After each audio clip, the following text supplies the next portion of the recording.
Becoming who I am meant to be. Let me get this off my chest. Not for sympathy, but because I'm still making sense of how everything spiraled when all I wanted was to be honest about who I am. I'm Dana. I'm 32.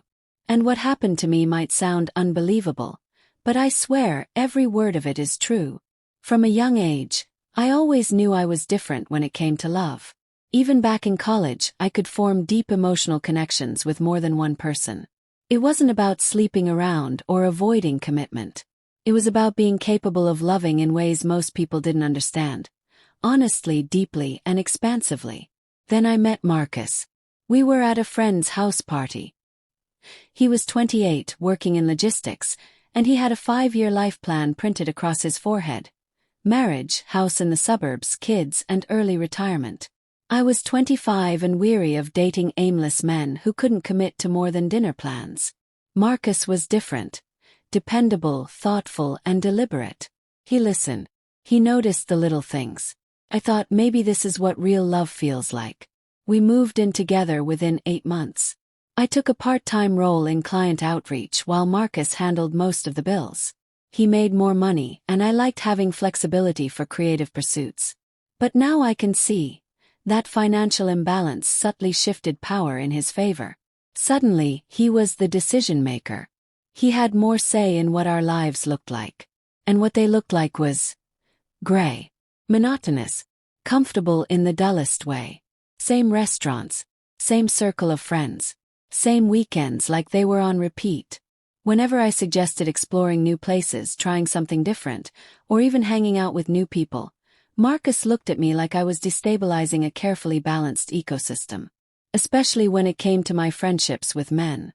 I've always connected with people based on shared values, interests, or creativity, not gender.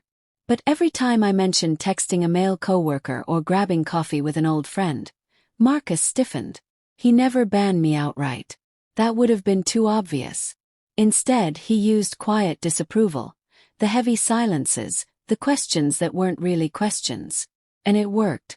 I started editing myself, shrinking my world so he wouldn't feel threatened. Worse still, Marcus refused to have real conversations about our relationship. If I brought up feeling stuck or needing more emotional intimacy, he'd either deflect or dismiss it with that condescending smile, like I was just going through a phase. 2 years ago, I stumbled across a podcast about non-traditional relationships. Then articles, discussions about polyamory, ethical non-monogamy, and relational autonomy. And suddenly everything clicked. It wasn't that I didn't love Marcus, I did. But I also realized I had the capacity to love more than one person. That wasn't infidelity. It was identity. I started small, dropping hints, sharing some of the things I was reading. But Marcus shut it all down. He acted like I was pitching some depraved fantasy. He wouldn't even entertain the idea. Then came Julian. He joined our office 8 months ago. He was 29, sharp-minded, open-hearted, and curious about everything. What started as simple work banter quickly became something more profound. He didn't just hear me, he understood me. Julian had been in polyamorous relationships before. When I brought up the research I'd been reading, he didn't flinch. He shared his own experiences. Good, bad, transformative. And for the first time in years I felt seen. Of course Marcus noticed. He asked questions, made comments, gave me that look. I tried to explain. Julian was just a friend who shared my perspective. But Marcus didn't believe me. Or worse, he didn't believe I could be trusted around men at all. The more I tried to suppress my truth, the more suffocated I became. Marcus didn't want a partner. He wanted someone who fit inside the life he'd already planned. So I decided to be honest. I spent months preparing. I printed articles, highlighted passages, collected stories from couples who had opened their relationships in healthy, communicative ways. I made Marcus's favorite dinner, sat him down, and said the scariest thing I'd ever said. This is who I am. I told him I wasn't unhappy in our relationship, but I was hiding a part of myself. That I wasn't trying to replace him, but expand our understanding of love. That I was willing to take it slow, to educate together, to explore if he was willing to learn. Marcus didn't hear a word. He laughed, not kindly but bitterly. He tossed aside the books like trash. Told me flat out, no, absolutely not. He said I was betraying him just for bringing it up. I tried explaining that polyamory could actually strengthen relationships, but he shut me down with a look I'll never forget, a mixture of disgust and shame. Then he asked if I was already cheating. This was about Julian. And in that moment something inside me snapped. I wasn't the one lying. I had been trying for months, to have honest adult conversations about our future. And he had refused to participate every step of the way. I saw then that Marcus didn't love me, not the real me. He loved a version of me that played nice, stayed silent, and never asked for more than what he was willing to give. So I stopped trying to make him comfortable. Julian and I started spending more time together. More coffee chats, more long walks, more deep talks.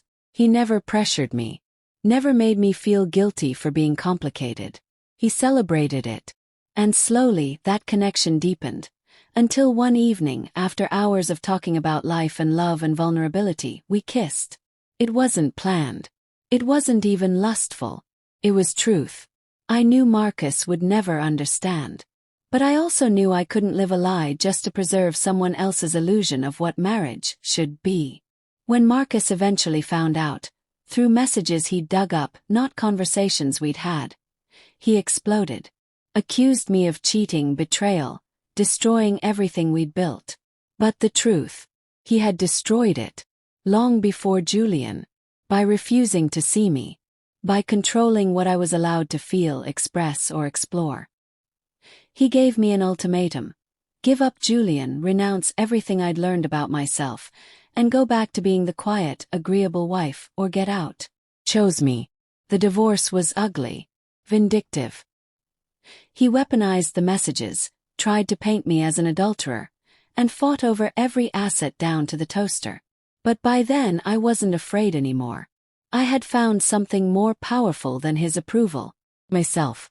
Julian supported me every step of the way. Not as a savior but as a friend who believed I had the right to be whole. I moved into a small apartment and started building a life that finally reflected who I truly was. Was it painful? Absolutely. But for the first time I wasn't living a performance. I was building a future not based on tradition but on truth. And that, more than anything, is what I hope others will take from this story. Your truth is not a betrayal. Your desires are not shameful. And love, when it's real, makes room for who you are, not just who you pretend to be.